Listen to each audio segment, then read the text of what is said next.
Hey there, welcome back to day one of Bring Your Own Bowl 2024. For those joining us for the first time, hello and welcome along. I'm Dave Corlett, the Business Director at ShapeBuy. We are a B2B creative agency and the folks behind Bring Your Own Bold, or BYOB, or BYOB, as we've affectionately termed it in the studio. Now listen, I've been really looking forward to this session for a couple of reasons. First of all, our expert here, Jess Rosenberg, is one of my favourite people in the industry to talk with and listen to. She's been on our podcast. She featured last year at Bring Your Own Bold. I'm so happy that Jess is back again because she's super talented, super knowledgeable. She's shaped the creative output of some of the world's most awesome brands in tech, like Webflow, Twitter, Cloudflare, and now as the creative director at Jasper. And Jess's perspective on any subject that we get to chat about together is always a fascinating one, which kind of leads me on to the other reason why I'm really excited about this session. It's such a pivotal time to be talking about this particular subject, as we've just been talking about in the green room. The tools that creative teams use to get great work done are always evolving, as we know, and as you know. Even before the age of AI kicked in, building a stack that worked for you was getting harder. I mean, you started needing a stack, first of all. Remember when it was just one or two tools? And now with Gen AI here, obviously the whole landscape has changed. So how do you assess and implement the right tools for your team's specific needs? That's what we'll be discussing today. I'm delighted to welcome Jess back again. How are you doing today, Jess? Hey, Dave. Thanks so much for having me back. It's always a pleasure chatting. I'm doing great. Excited to chat about all things tools. Awesome. Well, listen, before we get onto that, could you just set the scene for us a little bit? So how big is your current creative team at Jasper? What's the makeup in terms of skill set and also geography? Like, are you guys remote? How's it all? Yeah, so we are a fully remote team. Our team is very small. It's probably the smallest creative team I've been on ever, which makes things fun.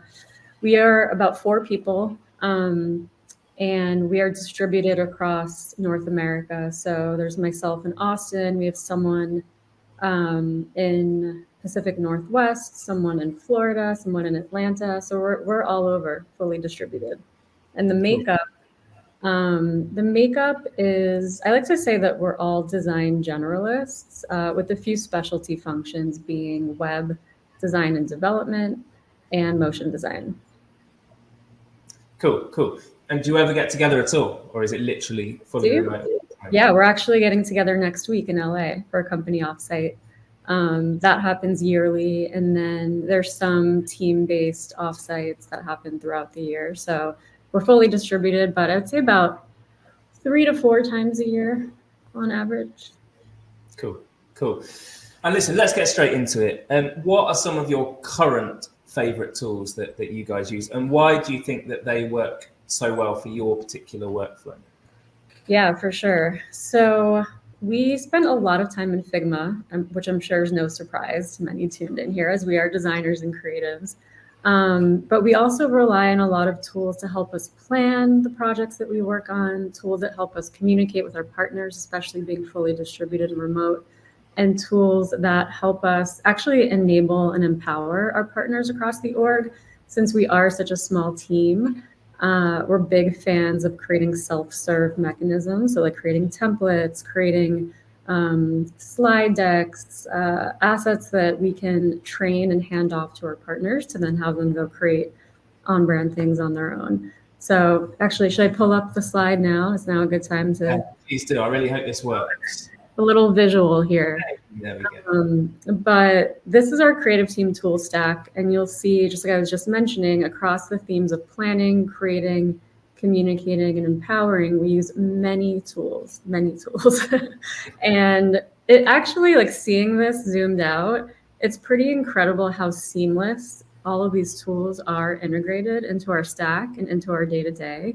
A lot of these we're able to connect to one another. So for example, Slack connects to Asana, Slack connects to Notion, Notion connects to Asana, and we're able to kind of create these little planning ecosystems of tools that talk to each other and share out messages to the right people when updates are being made.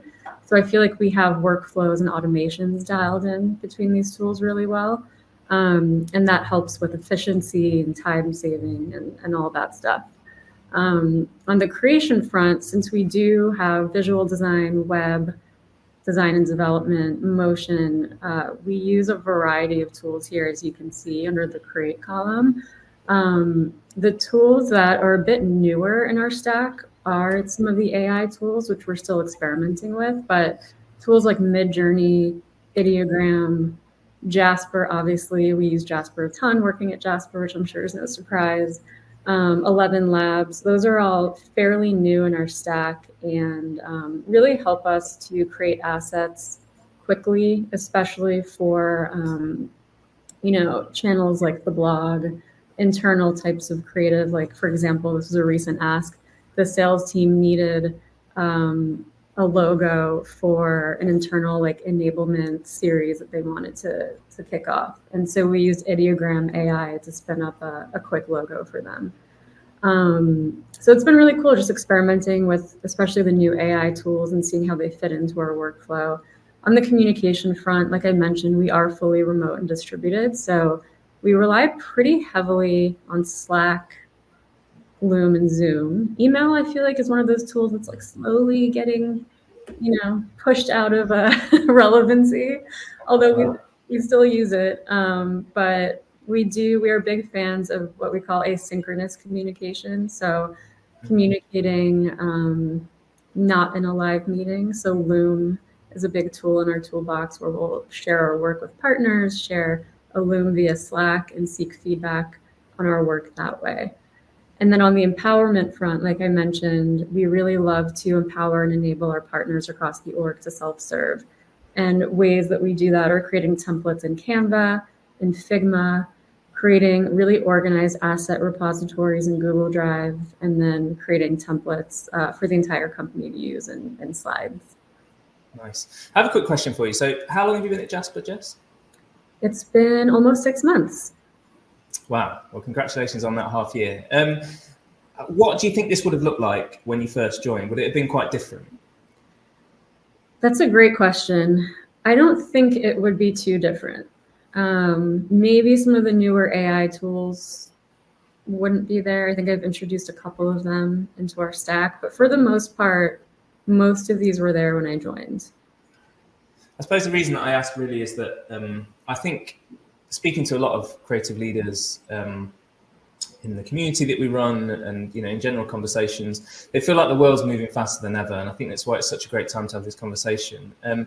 So for the new tools that you have brought in, where do you even start in terms of, first of all, finding the right tools? Maybe you've looked at, either doing something a little bit better, or there's a gap in your process that you need to fill. How do you, first of all, kind of select those tools, and what factors do you prioritize to ensure they fit your specific needs? Yeah, that's a great question. I think it comes down to goals and timing. And so, for example, the Midjourney tool selection was based on, okay, we need to create blog posts on a pretty regular cadence, and there's a lot of them, and we don't have enough folks on the team to be creating custom imagery or illustrations. And so Midjourney, since I happen to be an avid tool tinkerer as well. So in the background for the past couple of years, I've been experimenting with a lot of things. So when this opportunity came up at work, I was like, okay, Midjourney would be great for this because we can prompt it, we can train it to output, colors that are on brand for us, and then quickly spin up blog imagery that we need to create for the blog. And so I kind of have, a lot of these tools bookmarked in the back of my head that I cycle through whenever an opportunity comes up. So it works out really well in that instance. I will say what I think about a lot, especially recently having joined the team at Jasper, is that while a lot of these tools I didn't introduce, what I have done are found new and creative ways to leverage these tools in our favor as a team. So in needing to be more efficient, in needing to be more transparent with our projects across the org, in needing to define better processes for how we intake and distribute work, I've been able to leverage Notion, Slack, and Asana, for example, to create new workflows and processes that, you know, fit the needs of some of the challenges that my team is faced with. So it's been a fun little challenge to work with the tools that we already have been using, but finding new ways to, you know, weave them into what we need them for. Yeah, definitely. And even developments within those new tools, like Notion's new AI features, awesome. But I mean, that's an interesting point. You just mentioned this. So do you kind of have ways in which you measure kind of like the success or the ROI of a tool once it's been fully integrated into your team's workflow? Yeah, I think the baseline is, are people using it? You know, there was a tool that I recently onboarded, and the other day I went in to see like who was making stuff in it. I'm like, oh my gosh, no one's been using it. We've had this for like a month, so definitely need to look into that one a bit more. But yeah, the table stakes is, are people using it regularly, and is it solving for the needs that we need it to solve for? Is it you know, solving for the goals that we identified for it? And those are really the two main, I think, assessments. Nice. Yeah, that makes a lot of sense. And in terms of an actual process that you kind of follow to test and evaluate each one, is that the same every time? Does it depend on the tool? Do you have a specific example that you might want to share? Yeah. I think it depends on the tool, how many people will be using it across the company, and the price tag. And I will also say the security implications that it comes with. So when we think of, when I was at Mural, I brought on user testing, and that one was a tool that came with a big price tag. It would have involved a lot of folks across the company using it potentially. So we did a whole proof of concept with their sales team, where it was like, I want to say like a 6-week end-to-end process where, you know, our execs were involved with the demo. We did a POC. There was security reviews, legal reviews. And I think for a startup, you know, 6 to 8 weeks with a tool like that is pretty standard. I've been at companies where that process takes like half a year or longer. It really just depends. Yeah, how much time these days, do we? Yeah. And then for smaller tools that maybe are just design team affected, and if they don't come with a big price tag, or if it's not hard to get, you know, security and finance approval on those, and it's really about just like testing them, if they have a free plan, seeing if they meet our needs, and then if they do, then pulling the trigger. So those smaller ones that have less of a price tag implication, and maybe it's like fewer people using it, are a bit easier to advocate for. Yeah, that makes a lot of sense, definitely. And we have to talk about AI. Yes. Well, first of all, because you're at Jasper and it's an amazing AI tool, but also obviously because, you know, the proliferation of AI tools, AI design tools that support AI, as you showed with your chart there, you know, are having huge impact. You just talked about the process of kind of testing and evaluating. Is it any different for AI tools? You know, because, well, fundamentally because of how nascent the technology still is. I don't think it is. I would say with AI tools, it's even more important to test them out and find one that like really fits the goals and the needs that you need them to work for. I would say, in my experience, especially at Jasper, the tools that I've tested, the AI tools that I've tested that have worked the best are ones that help expedite creative processes or workflows. And I can give an example if that's helpful. We recently launched a video for our AI image suite launch, which I think came out last week. And we didn't have that much time to create a hype video. And so the process that I leaned into was sketching out storyboards, so like traditional pen and paper sketches.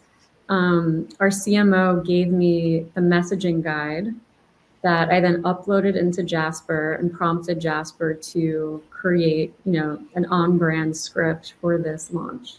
And the beauty with Jasper is that within the Jasper workspace, it already has our tone of voice uploaded, it has our company knowledge. The models are trained to output content in Jasper's voice. And so it produced a script instantly. I tweaked it a little bit from there, got approval from our CMO, and then from there sketched and created hand-drawn storyboards. I used 11 Labs for voiceover, which is 11 Labs is a AI-based voice, you know, what do you call it? AI voices that will read your script for you. And from there, I just created a really rough animatic set to music of my sketches, the AI voice VO, and some music, sent that to our stakeholders and got approval all in the matter of like, I want to say a day. And without those tools, without Jasper, without the 11 Labs, it would have likely taken me, I don't know, it's a week to create a script that is great quality that I'm happy with. And then of course, whether I do the VO, and if I did it, I'm like a super perfectionist, would probably re-record myself a million times, or I'd have to find a VO actor to do it. So a lot of like deliberating and like details would have to go into this. But now with some tweaks in the process, leveraging these AI tools, I'm now able to reduce the time, get the approvals that I need, and then go into production. Yeah, absolutely. Yeah, we're using AI voiceovers as well, and I've got to say it's changed the game. Yeah. We're using 11 Labs. I'd have to check with our team, but yeah, it's a fantastic tool. And you know, props to. I mean, I kind of a follow-on question, I suppose, is you guys know that Jasper. You guys know kind of how to use Jasper really effectively, obviously, and the chances are that you've kind of robustly tested quite a lot of other AI tools like 11 Labs. But we had this conversation in our closed community about this, and the phrase that kept cropping up was Wild West. You know, just the general kind of landscape for AI tools is a little bit crazy, and also quite often things change at the drop of a hat. You might be halfway through testing a particular tool, and either, you know, the way that it's used changes, or something kind of changes within the tool that means that, you know, it's not such a use case for you anymore. Yeah. Do you find that as much, or is it just kind of like testing any new tool really? I've found that with the AI tools that I've been using, especially from the beginning, like Midjourney, Runway, even ChatGPT, those specific tools have only gotten better since the beginning. I'm sure there are tools that exist that have not, but the ones that at least are in my purview are just getting better. They're getting stronger, and they're getting better and stronger pretty much daily. And so the speed at which they are improving is really incredible, and only kind of like bolsters our positioning on using them more and more. I would say, you know, in vetting some of these newer tools, I'm lucky that I have a network of other creatives and folks dabbling in AIs where I could be like, hey, like, have you heard of this tool? Is it legit? You know, is it not? And we kind of chat about the different things that people are using. And I'm also like seeing just things on social media constantly. And of course at Jasper, we have Slack channels where folks are vetting things and sharing as well. So there's lots of sources of information out there where folks are talking about the stuff and how good or not it is. Yeah, I think community is definitely so important, and having that kind of peer approval, or not as it may be, is super interesting as well. I've got a big question for you around AI. So what role do you think it will play in kind of the future of creative work as a whole? Because, you know, what you've talked about so far is that it expedites certain processes in the creation of that work. But obviously, there's still massive implications from a legal standpoint about kind of fully, you know, end-to-end delivered AI delivered work, even though, you know, we've seen some out in the world from time to time. And also you've mentioned around, you know, helping non-designers, or kind of, you know, using templates to kind of speed up the kind of creative output of kind of non-designers, as it were, which obviously can be heavily AI driven as well. But I suppose, broadly speaking, what role do you think AI is going to play in the future of creative work as a whole? My hope, I can at least say what my hope is. My hope is that it takes over the busy work that creatives tend to have to do in their day-to-day, and hopefully it takes that sort of work over, opening up more time for us to be creative, innovative, doing the work that we find the most inspiring and fulfilling. Examples of that are, I'm sure a lot of designers who have been working as designers for a little bit now have had to resize banner ads into hundreds of different sizes.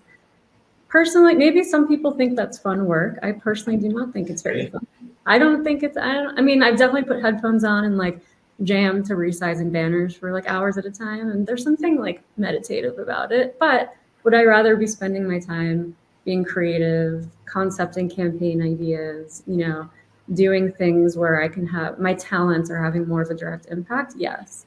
And I think AI can help, just conquer a lot of that busy work that we can then, take off of our plates, where we can focus on doing more creative stuff. 100%. Yeah, I'm definitely with you there. And from a brand point of view, I suppose talking specifically about kind of, bigger brand projects where, the kind of the human element of looking at strategy, translating that strategy into a creative output and then something that really, really works for the business. Do you think we'll ever lose that human element of that? Or do you think AI can have a stronger role to play in that, even though it might risk losing some of that kind of human element because it's not new, as it were, original? That's a great and philosophical question. And I think about this a lot, especially in the sense of humans controlling AI. And I think for as long as humans are the ones molding the outputs and controlling the outputs and being the human, I suppose. Yeah, just like the artists with a new sort of paintbrush is how I see it. Then is the output human is, I think, the philosophical question, if the human is still the one controlling it. So I know there's some people who it's very debatable, and especially in the creative community. But I really see it as a new sort of tool that creatives have at their disposal, and a tool that, in my opinion, feels magical. It's empowering, and it's exciting to see what creatives are using it for and how it's evolving. Yeah. The profession as well. 100%. Yeah, absolutely. And again, from an agency point of view, it's exactly the same thing that we're grappling with. But I'm quite conscious not to make this whole discussion about AI, because there are a lot of other amazing tools out there that aren't so AI focused, as you mentioned, as you showed with your slide there. One thing I kind of wanted to return back to, I know that we spoke at the start a little bit about self-serve, which is obviously a massive thing for creative teams as well at the moment. Loads of great tools that can help with that. But obviously that's kind of one way in which you can maybe break down some silos between different departments outside of the creative team. I just wondered what role kind of the creative tools that you now use play in breaking down other silos like that between different departments, and kind of ensure that everybody works towards this kind of unified brand vision that they really should be working towards as a business. Yeah, for sure. I mean, templating goes a long way for us as a team, and that ranges from creating templates for digital assets, so like a webinar, graphics, any sort of announcement on LinkedIn, ads, for example, digital ads, things that need to convey a message that aren't super dependent on creative involvement.